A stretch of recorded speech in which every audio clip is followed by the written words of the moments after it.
Saya sempat interaksi waktu itu, tepatnya di sebuah pohon pas pertama kali setelah Telaga Biru ya.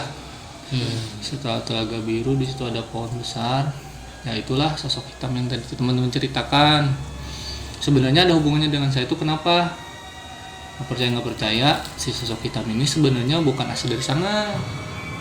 Sosok hitam ini pernah dulu interaksi memang di wilayah lain di luar sana dengan saya, kebetulan ya, walau alam gini gitulah. Singkat kata, si sosok hitam ini dipindahkan dari daerah situ ke Gunung Gede, bukan oleh sosok saya gitu. Biar penasaran, coba nanti di part 2 dulu semua kita akan mencoba berinteraksi dengan sosok ini. Apakah memang yang tadi saya ceritakan apa bukan, wallahu alam ya. Apakah memang penghuni di sana? Cuman kalau dari feeling saya, sosok ini sebenarnya bukan sosok asli penghuni di sana. Buang.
Assalamualaikum warahmatullahi ta'ala wabarakatuh. Waalaikumsalam warahmatullahi wabarakatuh. Berjumpa kembali bersama Tiludurur Misteri yang dipandu oleh saya Ali Ridho dan rekan saya. Saya mana? Saya Sopyan Dan Sebelah? Kang Sebelah. Sadar. Sadar. Biasa. maskot. Maswat. Jadi pada kesempatan kali ini kita akan Menceritakan pengalaman. pengalaman mendaki kemarin ya. Dan ini mendaki yang pertama kali bagi kita Betul, semua ya. Betul. Ini pertama kali mendaki. Gimana perasaannya? Seru. Seru dan sedih. Ayah nih anak. Ya banyak. Seru dan sedih. Kalau saya sih lebih ke arah dapat kepuasan gitu. Dapat Iya. kepuasannya berdiri di sebuah gunung yang begitu banyak spot-spot bagus gitu, banyak Betul. spot bagus dan berkesan lah buat pribadi gitu. Tuh, dan Kang gede Sadat gimana? Gak ikut yang gak ikut. dan Gede Pangrango ini katanya salah satu yang tertinggi ya di Jawa Barat ya. Ya, Iya. di Jawa Barat Jawa. ya. Jawa Barat ya. Waduh, gila sih.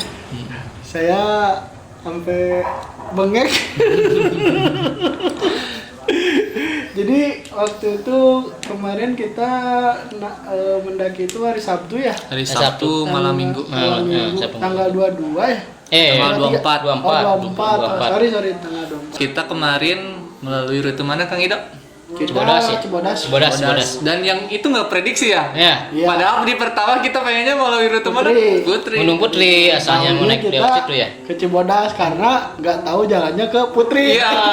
Tahunya Cibodas ya. Dan udah, orang-orang jalan pada Cibodas. aneh. Pada anehnya kenapa? Kita pendaki pertama tapi lintas kata ya. Oh, Sebenarnya agak bingung juga ketika ada yang nanya, "Bang, lintas ya?" Kan kita namanya juga baru pertama, baru tahu gitu. Iya-iyain aja. Jadi lintas ini lur bagi yang belum pernah mendaki ke sana. Jadi melalui pendakian Cibodas turun di Putri atau sebaliknya ya, Nah, di di Putri. Putri atau di Cibodas. Atau Karena di itu Sabintana mungkin. jaraknya itu berjauhan. Kalau saya minta 14 kilo loh dengan Dari pintu masuk dan pintu keluarnya beda. Iya. Sebagai informasi ke sana tuh ada 3 jalur ya. ya 3 jalur. Pertama melalui Gunung Putri, Kedua Cibodas. Cibodas. Ketiga Sabintana.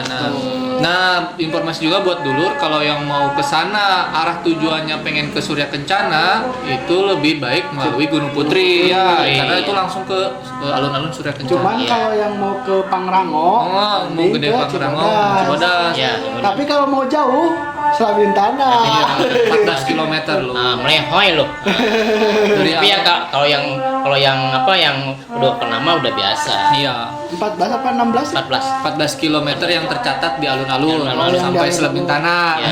Gak tahu realitanya Realitanya. mah.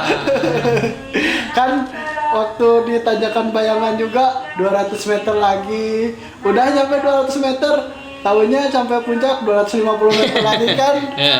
Itulah kata lah seperti itu. Tapi bercandanya udahan dulu karena ini misteri. Iya sih. Jadi intermezzonya mungkin cukup Iya. sekian. Iya. Kita akan langsung loncat ke hal-hal yang kita rasakan selama pendakian. Iya, misteri ya. Itu terutama ketika mulai memasuki kawasan Gede Pangrango ya. Yang saya rasakan itu luar biasa sih. Selain dinginnya itu dapat juga beberapa bisa dibilang godaan mungkin ya. Iya. Tapi saya nggak mau cerita duluan nih. Barangkali Amanan atau Ayan Ya mungkin di amanan Amanan deh. dulu ya. Sepuh, Gimana nih sepuh, jemput. pengalamannya yang berkaitan dengan hal mistis dari mulai awal kita datang sampai pulang. pulang menurut amanan yang berkesan deh yang menurut amanan sendiri. Oke, gini ya dulu semua. Pada waktu itu kan kita pos pertama itu kita pendaftaran dulu ya. Awalnya pendaftaran dulu. Jadi bukan pos pertama itu merupakan pendaftaran aja registrasi. Pendaftaran. Nah, yang saya rasakan dari awalnya juga itu udah terasa pas kita meninggalkan kantor itu udah terasa, pas masuk udah terasa, cuma mungkin perasaan aja, Iya. rasa ada aura-aura mistisnya udah terasa gitu. Ya, Pas di mana tuh? Pas di mana pas ngerasain interaksi? pas kita pertama Tangga ya. tangga itu Ada semacam kabut putih. ya itu Dragon Ball di situ udah terasa, udah terasa auranya, udah terasa, cuma itu mah mungkin perasaan aja gitu. Kita kan di situ kan berekspresi ya, pembukaan Kita ketawa-tawa ya. awal itu udah terasa ya. Yang saya rasakan gitu, kayak ada yang ngikutin, kayak ada yang ngikutin gitu, tapi sebelah semak-semak kayak gitulah perasaannya, kayak gitu terus sampai atas. Korosak gitu. Sampai atas gitu saya rasakan gitu, seperti itu kayak itu. Terus menurut amanan yang paling kerasa banget deh karena kita kan di sini mencari suatu hal yang luar biasa ya. oke, ya. Apa gitu Nah, kejadian selama- yang saya rasakan pas waktu kita berpisah sendiri-sendiri. sendiri, Cari ya itu kita. asli sendiri. Tuh, aduh, tuh langsung merinding ya. Itu kenapa tuh? Merinding. Coba. Kan Saya juga. Kak Ido kan pada waktu itu udah nggak kuat. Iya. Pertama itu. Iya. Kalau si Kang Ian mah kan dia udah Pakai nos. pasar, dia udah terbang kan. Pas. Nah, pas apa ya? Kita berpisah pas akan ada lingkungan gitu dah ke atas. Belok-belok ya. Belok di situ rasanya asli Rasa kerasa. apa tuh? Gimana? Kayak benar ada yang ngikutin gitu, tapi Menampakkan nggak? kalau menampakkan enggak, tapi Kalau yang mata terbatas batin sama mata saya batin apa itu sosok sosok kayak hitam gitu. penghuni di sana yang mengganggu itu, atau iya. yang memang Ada tanduknya nggak? Pokoknya dia kayak, tapi nggak pakai kayak telanjang tapi hitam gitu. bulu semua? Genderuwo mungkin. Kayak telanjang tapi hitam tuh. Gitu yang saya rasakan itu pas waktu diem juga wah lihat gitu ya ke kiri ke kanan gitu kan kayak udah gitu. Kayak ngedeketin gitu.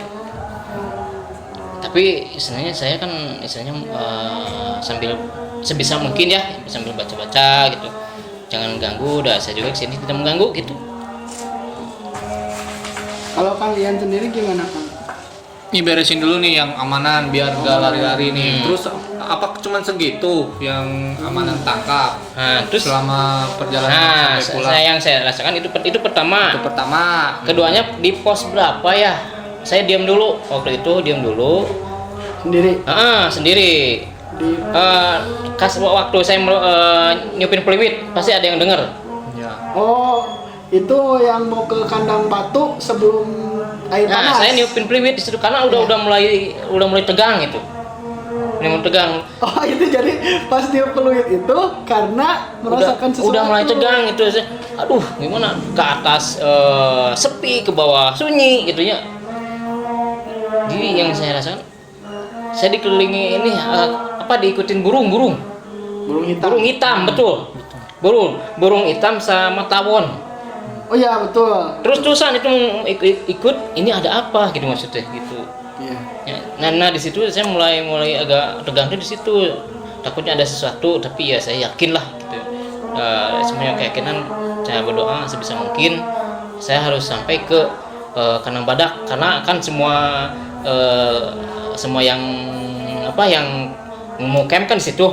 Ya, Nah, tapi saya mudah-mudahan pikiran saya mudah-mudahan sampai situ gitu. ya, tapi kan sebelum kandang badak di air panas itu kita ketemu dulu. Ya, air panasnya ya. Bertiga kan ketemu Ya, dulu. Sebelum pos kandang batu tuh ketemu dulu, dan seudah kandang batu kita pisah lagi tapi kita berdua ya. Nah, itu gimana? Ada nggak yang berdua? Perasaan enggak ya? Pas berdua? Kalau berdua mah enggak terasa. Cuman pas mau masuk kandang badaknya ada aja kayak ada yang aneh. Ngerasa nggak? Pas di landainya itu. Oh, pas di bawah itu. Pas yang landai gitu, pas sebelum kandang badak. Kalau saya tidak merasakan, yang saya rasakan hanya itu. Yang saya rasakan hanya itu. Ada lagi Kang Manan yang Setelah naik yang mungkin berkesan dan memang menurut amanan ini pengalaman bisnis di sana. Yang saya rasakan yang paling wow. yang paling wow itu ke Pas niup bayangan peluit. hitam. Pas naik pas priwet itu.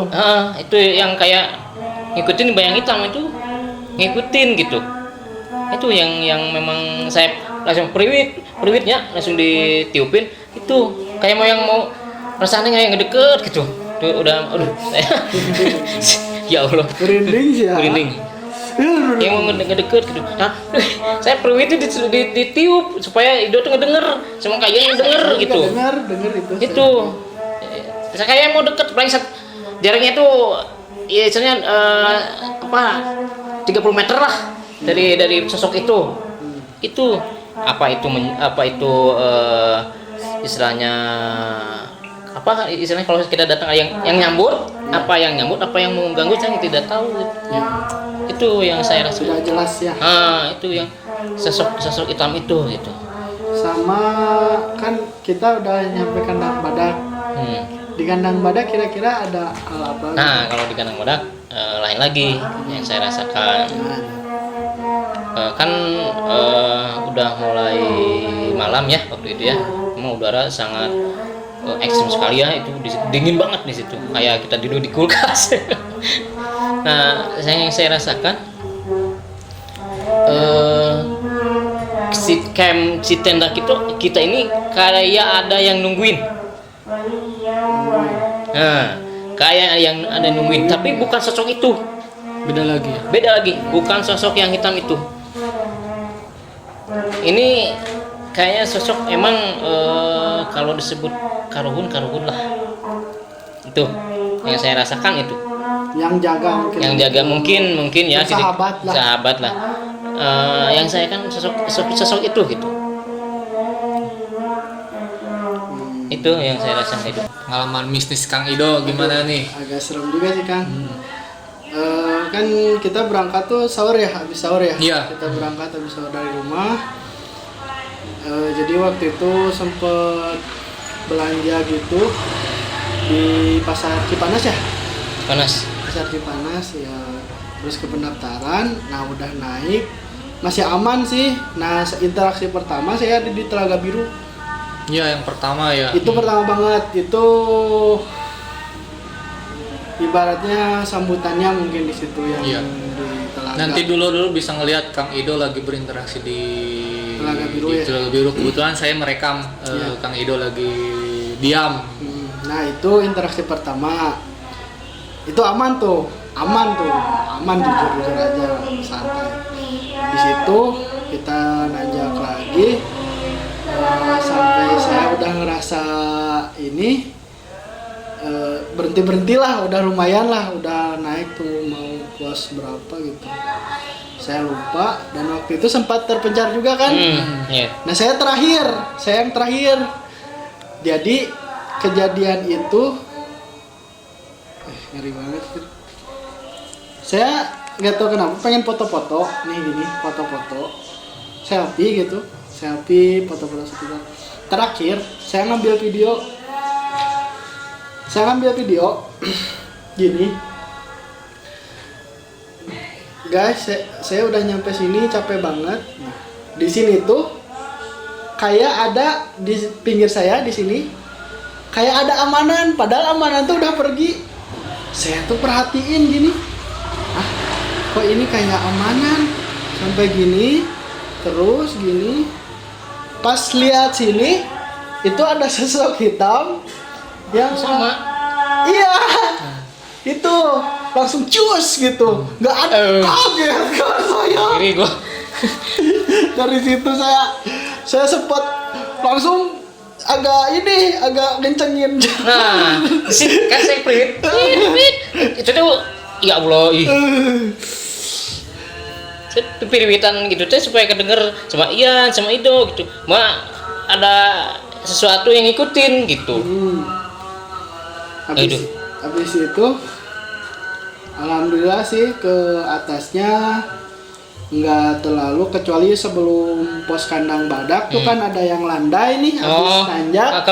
Kalau di sana saya Itu tidak merasa. sepi banget kan. Nah di situ memang merasa ada gimana ya, ngerasa banyak yang liatin gitu, banyak karena kayak sepi, hawanya tuh dingin banget kayak gitu aja sih. Ya, kalau sampai kandang badak mah, cuman pas di kandang badak mah saya emang tidur, tapi tidur itu mimpi saya, dan mimpinya seperti kenyataan.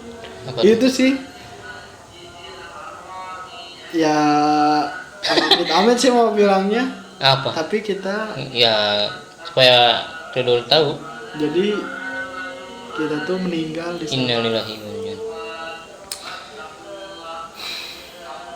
Saya langsung bangun itu jam 12. Saya bangun yang pertama kan, saya. Enggak pernah yang saya lihat kan saya di pinggir Ido kan tidur itu. Ido gini. Gitu. Iya.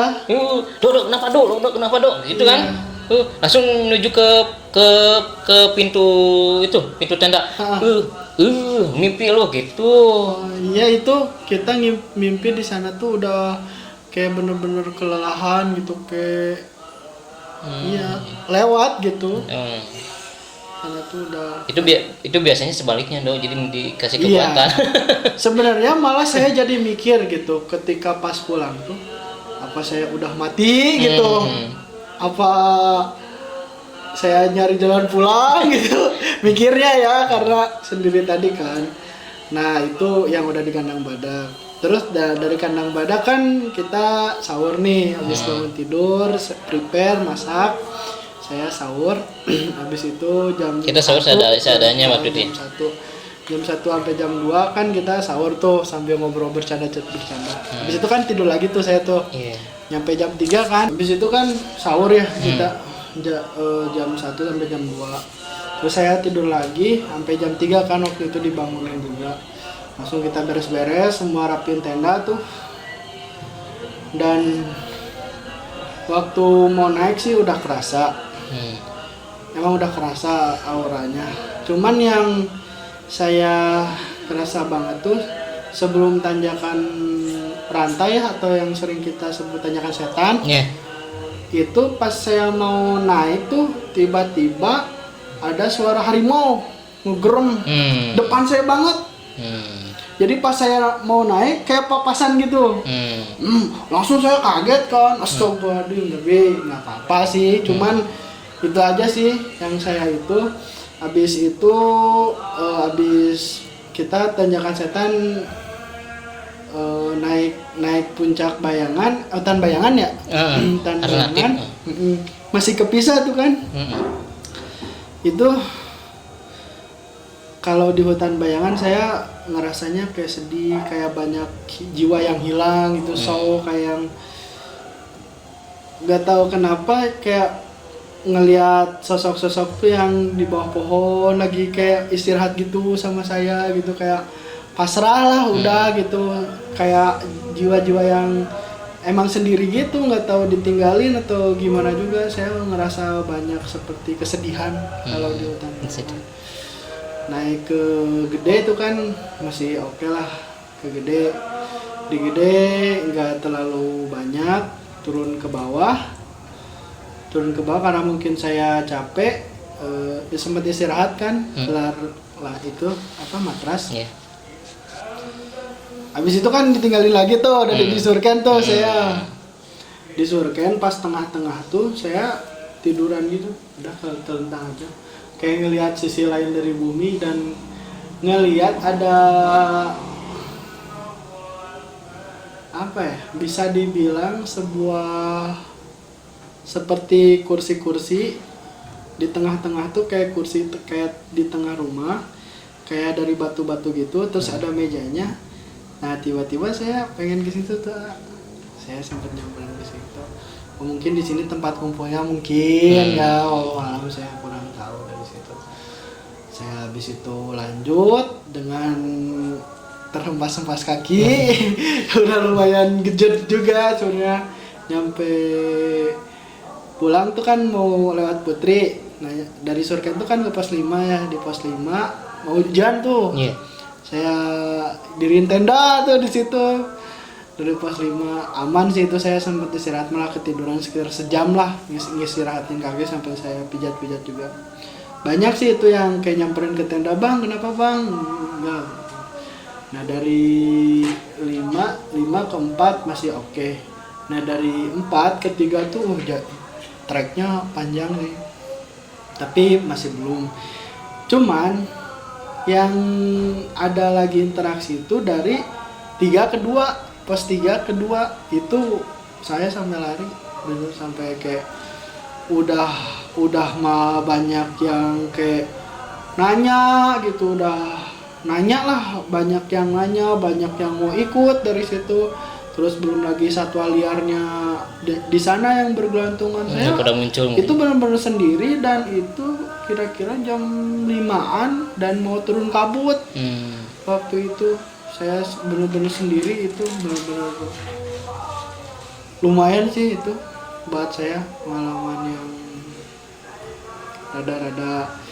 Nah dari 2 kebetulan dari nyampe pos 2 tuh udah ketemu temen yang lain lah, dari sana mah aman sih, dari pos 2 ke bawah mah. Nah, paling segitu aja sih. Mungkin Kang Ian ada pengalaman waktu naik ke Gunung Gede? Kalau dari saya pribadi sih banyak ya, karena ya di teman-teman pada saat itu yang menentukan semuanya waktu berangkat, kapan-kapannya. Kebetulan saya pribadi dimulai sama sih seperti yang teman-teman tadi ceritakan. Kalau saya boleh ceritakan sih untuk permasalahan mistis yang dari teman-teman ceritakan, sebenarnya ada benang merah gitu.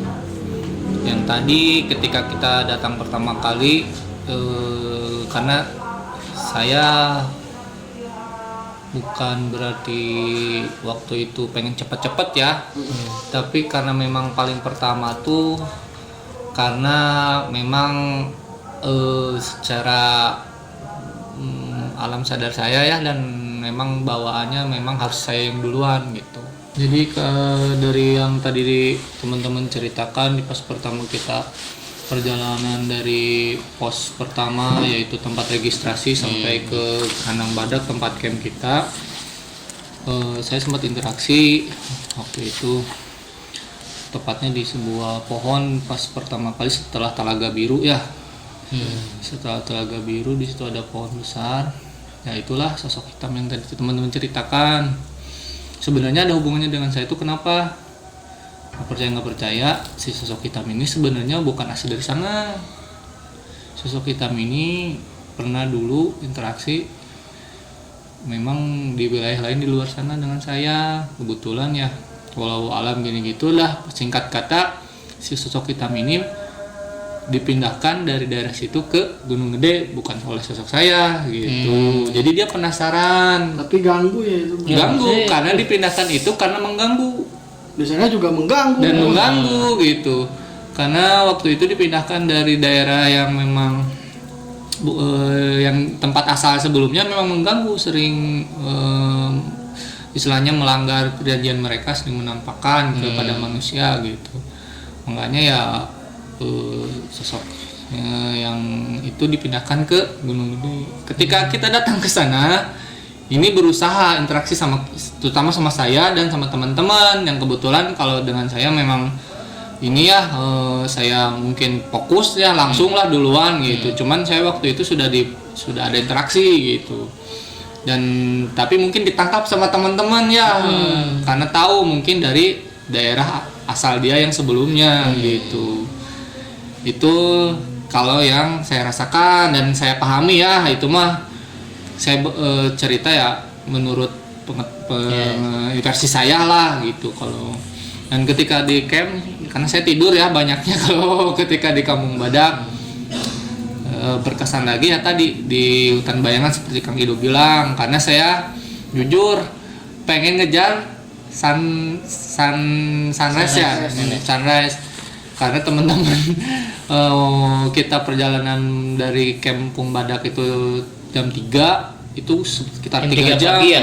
Sekitar 3 jam kalau memang keadaannya memang normalnya. Cuman waktu itu karena kondisi di lapangan kita banyak berhenti ketika di tanjakan setan itu, saya akhirnya memutuskan untuk langsung pergi sendiri karena sudah melihat waktu udah menunjukkan pukul 5-an ya. 5. Jadi saya bergegas tuh karena misi saya ke sana kan pengen mencari dapat sunrise-nya gitu. Saya sendiri tuh teman-teman karena melalui jalur yang alternatif, tidak melalui tanjakan setan. Nah disitulah saya mulai merasakan hal-hal sebenarnya bersahabat, cuman di sana memang tadi yang kata Ido bilang ya auranya benar-benar sedih, benar-benar banyak yang kalau saya rasa ya banyak mungkin ya kejadian-kejadian masa lalu di sana yang menimpa teman-teman pendaki gitu ya, yang saya rasa sama di situ. Dan saya sempat sholat subuh di situ, di sholat subuh itu ya karena pertama posisinya waktu itu memang kita belum sholat ya berangkat dari sana ya, saya bertayamum di sana ya karena memang tidak ada air ya saya memaksakan. Cuman saya di balik sholat subuh itu sebenarnya menenangkan hati juga karena tadi tidak kuat lah merasakan aura-aura yang di sana gitu. Setelah sholat sih akhirnya tenang, saya langsung lanjut dengan istirahat yang saya tunda-tunda sampai akhirnya menuju puncak gede yang ya subhanallah ya masya Allah di situ keindahannya luar biasa. Sampai ya di titik ketika kita ke Surya Kencana ya, nah disitulah puncaknya. Kalau menurut saya pengalaman spiritual bagi saya karena memang ada hal lain yang tidak bisa diceritakan di sini yang memang mengubah pola pikir selama ini, dan memang saya berinteraksi dengan memang yang memang begitu buat orang Sunda lah begitu tenar, dan ya itulah cukup pribadi saya yang memang alhamdulillah gitu. Nah tadi jadi ketika di Surya Kencana ini memang puncaknya lah ya bagi saya dan sebenarnya buat teman-teman juga, cuman memang ya tadilah itu bergantung jalan masing-masing ya gitu. Saya seperti apa, Kang Manan seperti apa, Kang Idot seperti apa. Cuman memang dengan datangnya ke Gunung Gede sih buat saya sih suatu istilahnya mah kepuasan secara kita berwisata ya, mengetahui Taman Nasional Gunung Gede Pangrango, yang kedua kepuasan secara spiritual buat saya sendiri ya. Jadi memang Gunung Gede ini begitu, kalau zaman dulu sebutnya Gunung Agung ya. Agung ya. Jadi memang seperti gunung yang memiliki pesona alam dan pesona gaibnya gitu. Di balik keindahan gunung tersebut ya. Nah, nanti teman-teman, biar teman-teman dulu semua penasaran, saya akan coba interaksikan makhluk yang tadi saya bilang ke teman-teman mengganggu ini ya. Ini sosoknya tadi digambar sama Kang Sadat ya. Ini sosok yang pertama dari awal ke Kang Manan. Iya kan? Saya kan tadi ngomong Ido juga. Iya, tadi kan saya ngomong kan tanpa pakai baju kan? Iya. Kan saya ngomong tadi. Iya. Ini betul. Jadi ini posisinya ketika saya datang berada di balik pohon besar. Kalau pas saya datang ya, cuman pas teman-teman mungkin ketemunya di mana itu teman-teman yang merasakannya. Tapi ketika saya bertemu dengan tapi sosok ini, sepertinya titiknya sama sepertinya. sama ya, di balik pohon yang besar. Ketika dari pos bayangan 1 ke pos bayangan 2 kalau nggak salah ya gitu. Ini kalau yang ini memang sosok macan yang menjaga waktu dari mulai sebenarnya ini ada pas ketika di pos bayangan 2 sebelum air terjun air panas. Ini sudah mulai mengikuti, saya udah ada sinyal itu ketika di pos bayangan kedua mau nanjak sendiri itu udah ngasih tahu, udah muncul. Nah mungkin sampai kita di kandang badak ya itu masih mengikuti, cuman datang lagi pas ketika memang kita berangkat paginya ya. Kalau yang saya tangkap seperti itu. Mungkin nanti kita biar penasaran, coba nanti di part 2 dulu semua kita akan mencoba berinteraksi dengan sosok ini. Apakah memang yang tadi saya ceritakan apa bukan, wallahu alam ya. Apakah memang penghuni di sana. Cuman kalau dari feeling saya sosok ini sebenarnya bukan sosok asli penghuni di sana. Buangan karena mungkin bukan ditampung. hanya yang di sini, mungkin ahli spiritual lain pun ada yang buang juga. Iya, memang tempat pengumpulan gitu. Istilahnya mah penampungan sampah ya kalau diibaratkan gitu. Di sana tuh pembuangannya. Ya. Selain yang penunggu yang di sana asli. Iya. Cuman kalau yang saya tangkap yang sosok hitam yang dominan ya, yang sebenarnya banyak kan ya. Cuman yang dominan dari awal kita datang sampai kita ke camp ya, yang berusaha mencari tahu tentang kita bertiga mungkin, itu. Ya kalau menurut saya, tapi untuk lebih penasaran saksikan di part 2. Nah, saya ini ada lagi dari apa ya? Dari pas turun itu dari pos 3 ke pos 2 itu di Gunung Putri. Yang melalui Gunung Putri itu ada yang tiba-tiba mengajak saya berkomunikasi. Jadi dia menawarkan kesepakatan dengan saya. Dia mau ikut ke saya dan dia bilang kalau dia ikut sama saya bisa mendapatkan hal apapun yang saya mau. Saya bisa jadi apa ya namanya? Kalau bahasa sananya tuh apa ya? Sedihannya. Sugih. Jadi sugih itu kuat gitu. Jadi tidak terkalahkan. Tetapi mohon maaf, memang saya bukan dengan berat hati, saya menolak aja gitu. Karena mungkin balik lagi ke niat ya. Balik lagi ke peniatan kita ke sana kan, niat awal saya memang nganter aja Ayan karena ada kertegate buat ke sana. Yang pertama itu, yang kedua memang penasaran juga sih sama Gunung Gede gunung gedenya. Dan